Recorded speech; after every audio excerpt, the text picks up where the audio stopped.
Hi guys, and welcome to another episode of Ignite Website Marketing. Happy New Year! 2021 is going to be awesome, and I got a lot of great stuff I want to share with you guys. So if you're watching this, please be sure to subscribe below because I'm coming out with a lot of great content this year that will help you get ahead with your website marketing goals. Today, I want to talk about SEO trends in 2021. So I want to go over, there's a lot of them, but there's probably like 5 of them that I would like to share with you. So after the intro, we will get rolling on this, and I look forward to sharing these trends with you because this will help you optimize your website and also help you get more leads for your business if you follow these trends.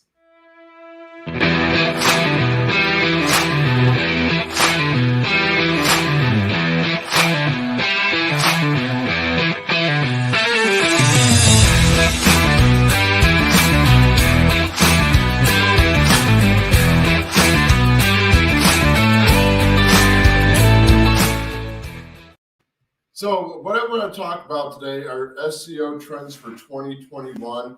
Every year, Google always changes their algorithm as far as what SEO strategies are going to help your website. And some of them still remain the same. Sometimes they switch it up a bit and keep a few of the old ones. And these are just like some of the trends that for 2021 when it comes to your SEO marketing. And to start off with, I want to go over voice search.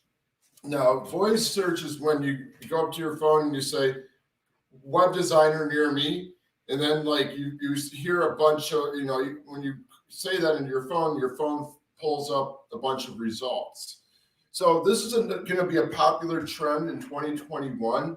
So when you're putting together your website, you want to make sure, think about, well, if someone were to search for your type of business, say they picked up their phone and they're pressing a button, they go bakery near me, what would be some other words they would be speaking into the phone to look for your service? So you want to consider some long tail keywords, to add to your metadata and your website content. So when people are asking, well, hey, so they were looking, so for example, someone's going baker in Phoenix, Arizona, baker near me, baker, let's see, or wedding baker, wedding bakery, wedding cakes, baked goods for wedding, stuff long tail keywords like that will help optimize your website for voice search. And I just want to I know I kind of explained most of this to you right now, but just kind of want to read over the card that I created for you guys. So it's saying 2021 may see an increase in the number of voice searches conducted. Due to this reason, optimize your web content for long tail keywords and exact search terms to keep up with one of these major SEO trends. Think of questions they might ask on Google. These questions may be a bit different from traditional search terms. Your content needs to be optimized for these queries to help optimize your website for voice search. So again, I'm repeating myself. When you're coming up with certain words to add to your content, consider what it is people might be asking when they are searching for your particular type of service or something, or a particular product or something in your location. So for instance, we'll use an example of a plumber.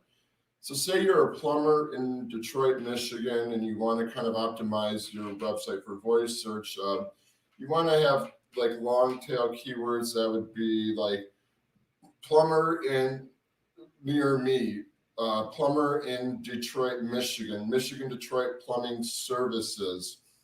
Maybe say, where can I find, maybe you can have a query somewhere on your website, be like, where can I find the best plumbing services? And here we go. Here's another one, best plumbing plumbing services in Detroit, or best commercial plumbing in Detroit. So when people ask like, hey, best, what is the, you go into a search like best commercial plumbing in Detroit, they can, if you include that into your content, you should be able to, rank for that Google voice. Another interesting fact that I found out recently on your Google My Business, I did like a video on this like a couple weeks ago. In the product section, you want to list kind of like your products that you offer or services or whatever it is you're offering on your Google My Business, and then because that will help optimize your website for the Google Voice search. So when people are asking like a question about a particular service in a location, you will get your website will increase the chances of your Google business listing popping up. So remember, when it comes to your voice search, this is going to be very popular because a lot of people there's a lot of new technology, latest technology. They have those things, buttons that you press, and you speak into their phone, and it does the search for the whatever it is the person is looking for. So I would consider maybe using a key research tool and kind of figuring out like, okay, what long tail keywords are being searched for the most, getting the most monthly search volume. And we'll go into this on another live stream where I'll show you how to find that. But you want to consider what keywords are being searched for the most, and there's also websites where you can search which type of questions everyone are like popular questions that people are asking online. I believe it's called answerthepublic.com, and you can just type in like a key term, and it will give you like the how, what, when, why, where, how, along with that keyword that you typed into the search bar. And that is going to help you determine which are some of the popular questions people are asking when they're just typing in search queries online. Okay, so let's go into the next one here. And this has always been an important one. This has been an important one in 2020, and that is having relevant content on your website. So you want to consider, okay, when you're doing your research for your blog, or say you're creating content for your website, that might be for your services page or about us page. You want to consider, okay, what content is going to capture your visitor's attention? What is it about, that you can come up with as far as like, I don't know, what type of a blog article can you create that will, that people are kind of like, getting a lot, like searching for a lot online. So you can, again, use a key research tool to kind of see, well, what are some of the common problems customers having, and why do they choose you to solve their problem? Or how can you help solve their problem? Or what type of question, if you're doing a blog, maybe like a dating blog or a fitness blog, what are some of the questions that people are having when it comes to wanting to know about fitness, or wanting to know how to, find the person who they can spend the rest of their life with. And from there, you can kind of see what their questions are and their frustrations are, and use that to create content that's relevant to, other people. And like when you create content like that people are really trying to figure out like an answer to, you're definitely going to increase your chances of getting more shares for that particular article. And also, like if when your website or blog indexes, or maybe your product page indexes, you're also going to be able to rank for that particular type of question or particular piece of content, because like that's a common answer. I'm sorry, common problem and frustration people are having, and it's just going to help you get more leads. And this not I'm not only talking about blogs too and website content, but you can do this for when you're doing video or you're doing some sort of other form of digital marketing. Go in and just try to do your research to see what are some of the common problems and some of the questions other people are wanting to know about something, and create content there that will just grab their attention. And that will just help you with the whole relative content thing as far as creating that. So again, I would recommend using a keyword research tool for this, or go on answerthepublic.com, and that's going to help you find some, create some of the content. And also the keyword research tool, when you kind of type in the keyword or go to like check out like someone else's blog, and you see that someone else's blog is getting like over 1,000 visitors, right then and there that you want to create your content similar to that, so you can get more traffic to that blog or video post. Moving on, let's go to Pagespeed, and this is another good one for mobile and website. Like this is, you want to, when another thing this can tie into is your mobile, is your website mobile compatible? Meaning, does the design shift to, like, if someone's seeing your website on a tablet or a phone, does the design of your website fit into the frame of the phone or tablet? So you want to make sure, that your website design does that, because otherwise it's just going to not be optimized. But also another important thing you got to look out for is your website page speed. If you have a website page speed that's too low, that means that there's like some issues that need to be fixed on your website to help speed the page up. Because this is a really important thing, just making your website user friendly and to the visitor when they go to the website. If someone clicks on your website and it's taking forever to load, they're not going to want to stay on your website. So a lot of people just, you got to make everything simple for the visitors to your website. And if things aren't loading on time, if certain images are taking forever to load, or if your page load time is, say you get it's taking forever just to even show up, more than 10 seconds, then you're going to want to look into your Google. You want to look into your page speed and kind of see what can be done to optimize that. I'm going to share my screen with you. I'm just going to show you how you can check that out. I'll show you a few tools you can use, and then I'll just kind of get a site here. I'll just grab some random site.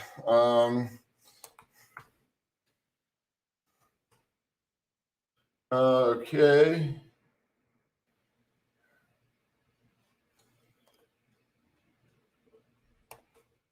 So we'll do this one dog site that I'm currently working on for a client here. Let me just get my screen. Share my screen. Share screen, and then we'll go. I'm gonna go here. Share. And I'll go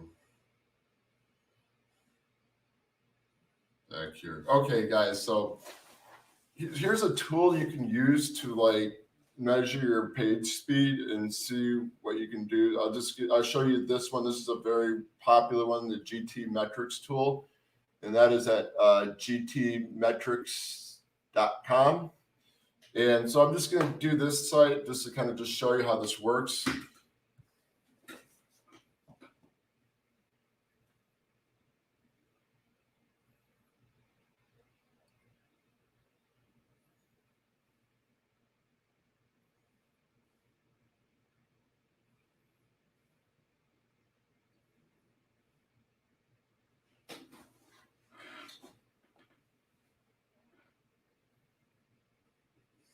Okay, so right now, like this has a page speed, so it has an A plus, and the load time is 1.0 seconds, so that's pretty good.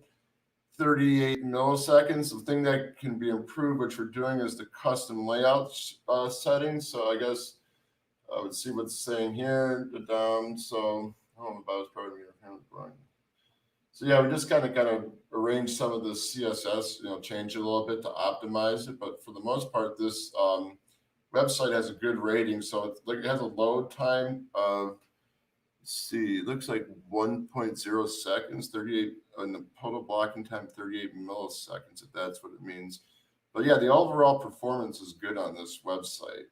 And it pretty much tells you when you go on and use your tool, like it will pretty much tell you like what you can do to improve upon this. It's a very interesting tool to use. And another one you can use is, this isn't as popular anymore, but I go to, you can do the Google page speed.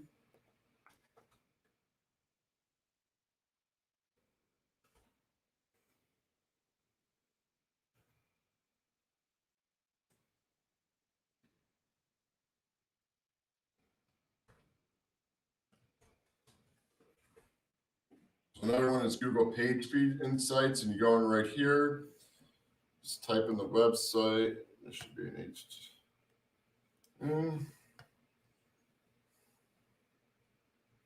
Then you just go to Analyze.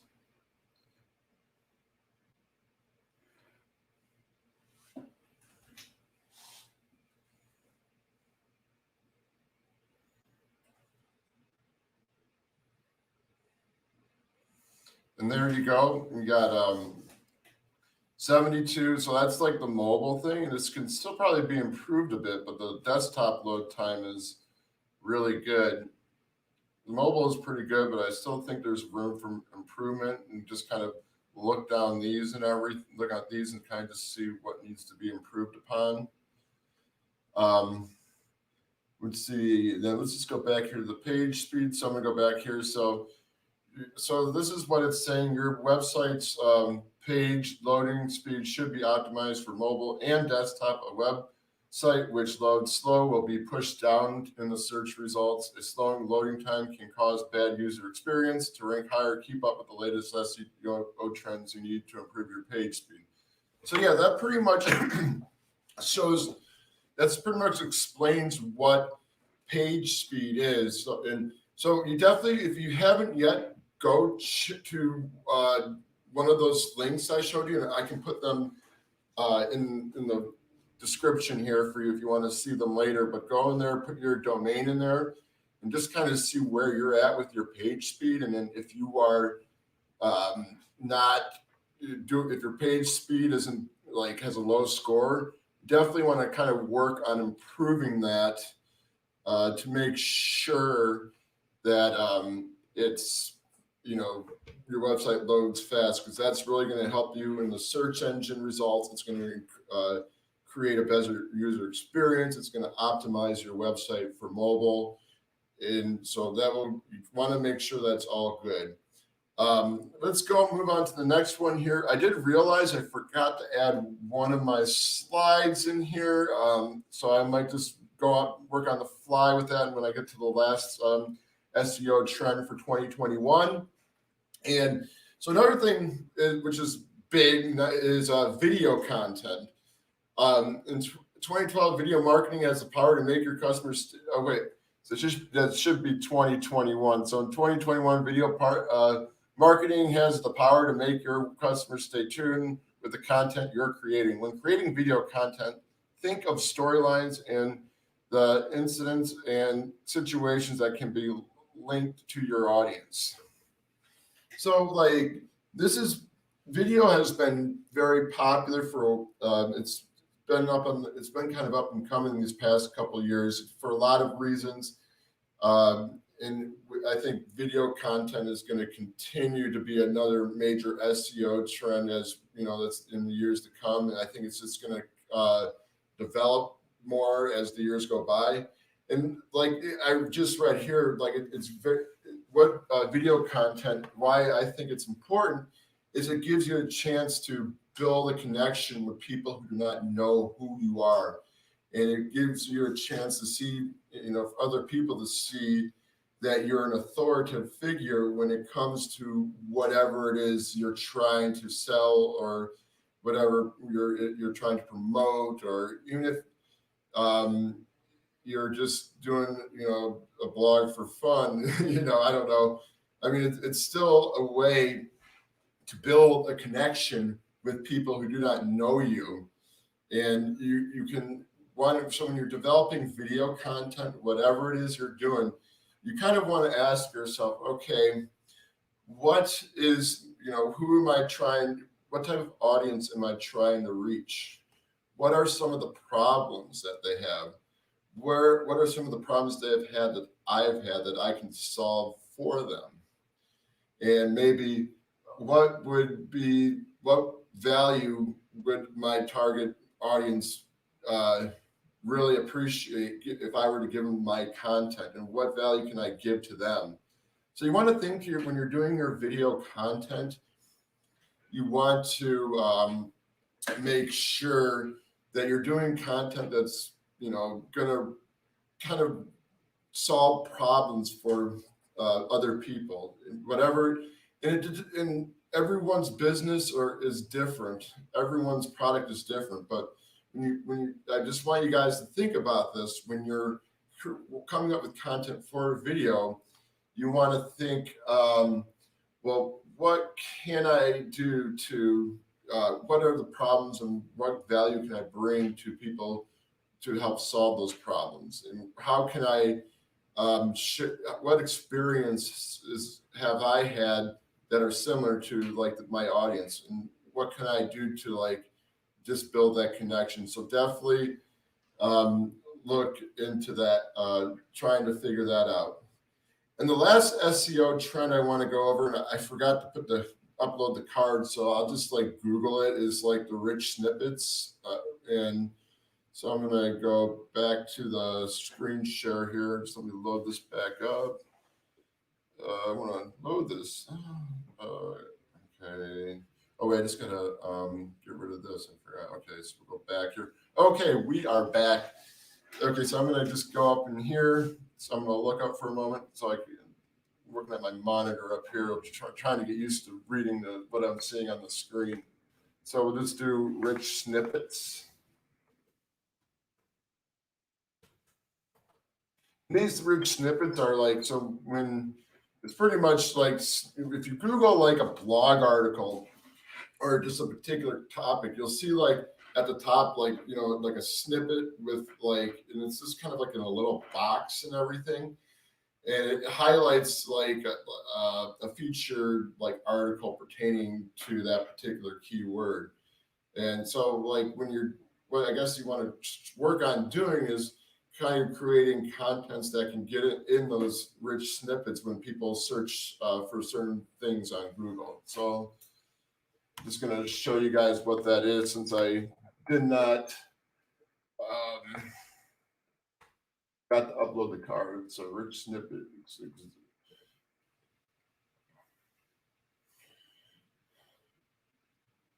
We'll use this article on Yoast here just to kind of show you what I'm talking about.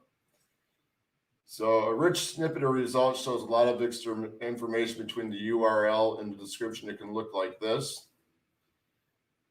So there you go. You got these right here. So you Google's in this snippet, the picture of ice cream is added. You can see the rating of the recipe, the time it takes to prepare this ice cream, the number of calories.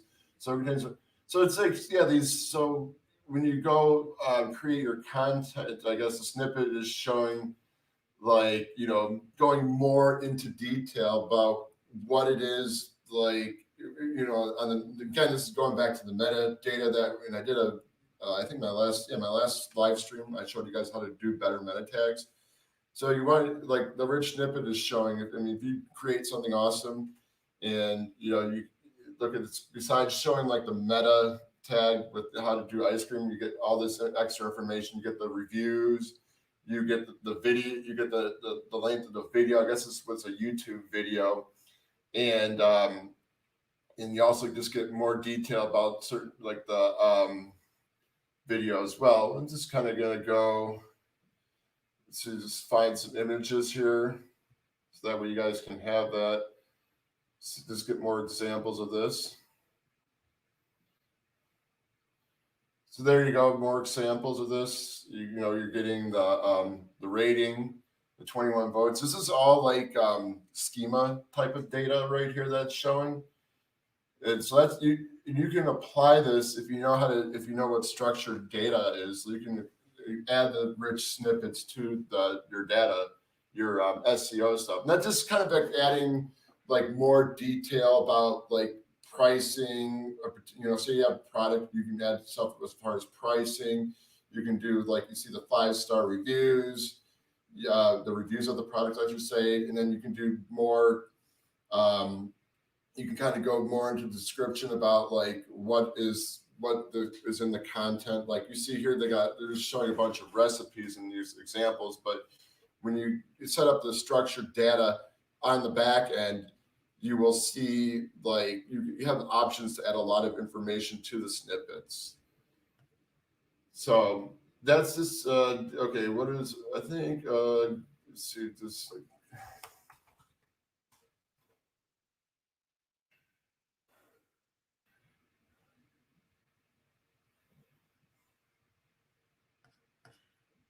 Okay. So yeah, guys, there you have it. Let me go exit the screen here. I am gonna remove this. I am back. And there you go, you guys. There you go. 5 SEO trends for 2020. If you like the video, please give it a thumbs up. And remember to subscribe to the channel because I got a lot of great stuff coming up in 2021. And my next video, I'm probably going to go more into key research stuff and everything and show you guys how to do that. And until then, I enjoy your week. And again, subscribe if you haven't subscribed. Give the thumbs up if you like the video. And I will see you guys next week on the live stream. Peace.